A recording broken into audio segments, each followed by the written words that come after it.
William Ruto kwan atamalo 30 tok higa achiel mar bede loch kokali kuko mar riwruogno mochung'ne uchumi. Kweth no nokolo mokalo kaka piny owacho osebedo katiyo e kidienje mopogore ka gilero ni rode modhuro mapodi pokodin. Bende giywago wach loko ngima oganda e yo makare. Jafwambo marwa Wenga noyuoro e nyasino. E karomo mar Stephen Kalonzo Musyoka Command Center kadak makaren kumdalo ariyo malure ni osebedo kar kweth mar Azimio mar podo wach ahinya to kaka piny owacho mar Kenya Kwamza osebedo kadhach ka achiel kod kaka ngima medo ng'aure ne oganda e pachoka. Kae jakom mar kuku mar Azimio ochung'ne weche mag uchumi notelo ne jokanyo mage e kolo kaka higa achiel mar tendo William Ruto osebedo ka chiedho. It is fiction to think that you can get more taxes as the administration is claiming. To the cost of living. And I want to remind you, these numbers were before the disaster of yesterday or the night before. So the numbers you are seeing here of the trajectory of inflation was before the dramatic and really uncaring increase in fuel prices that happened as we woke up yesterday. Kalore kod sera ma piny owacho osebedo ka keto chakre telo mar Kenya Kwamza, jolonygo nobedo kod luoro ni oganda biro medo winjo matek e thuolo mabiro. The government targets to construct 250,000 houses. What does that mean?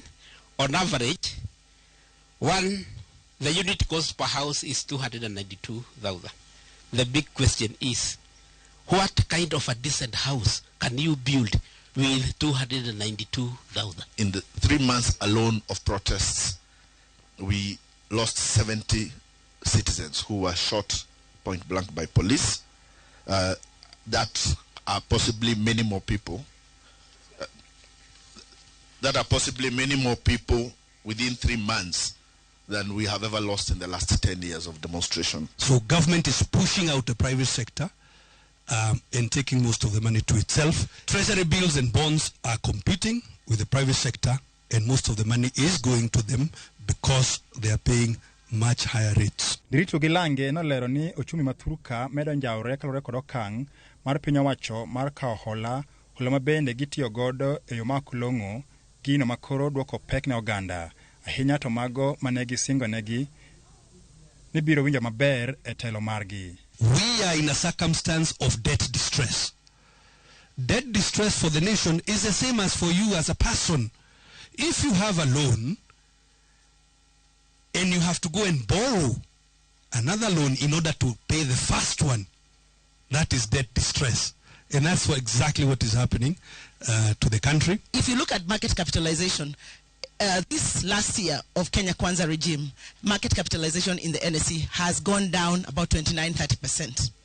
Meaning, whatever you had put, if you had, for instance, put in 1 million shillings in the NSE, it is now less in terms of value. If you sold it, you would lose 30%. Romono no yuore gi nyangile mag Azimio kama oting'o Raila Amolo Odinga, Kalonzo Musyoka, Eugene Wamalwa gi Mwangi Iria. Kae Odinga no chiwo marks mar Azimio ne piny owacho. This assessment has been done, and we have done the rating on the basis of the information you have received here. Our scorecard for this regime is 30%. That is D-. Odinga bende nodonjre gi jagoro maduong' mar riwruok mochung'ne kedo ratiro mag jotich e Thurka, Francis Atwoli, kwacho ni wiye osewil kod tije. Chama ambaye imewekwa pale nitakana ikuwa inatetea wafanyikazi, ambaye ni KOTU, imenyamaza kimya. Atujasikia sauti ya KOTU hata kidogo. Bwana Atwoli hayuko mapalo yote. Hii ndi wakati ambayo KOTU wangekuwa kwa mstari wa mbele, ikiongea ikitetea wafanyikazi, gharama ya maisha ikipanda. Kalure kod kweth mar Azimio singo mane telo mar Kenya Kwamza ochiwo ne oganda kinde kisera mar ombulu ne gin mago mag lombo jopiny kendo wuondo oganda. Kata kamano ne gikawo mago duto bagiwito e bwo otanda kendo giwacho ni sei magidhi nyime kod choko biro nyiso gi okang' machielo magibiro kawo. Wenga, Ramogi TV, Nairobi. Jatend piny William Ruto wacho ni piny owacho mare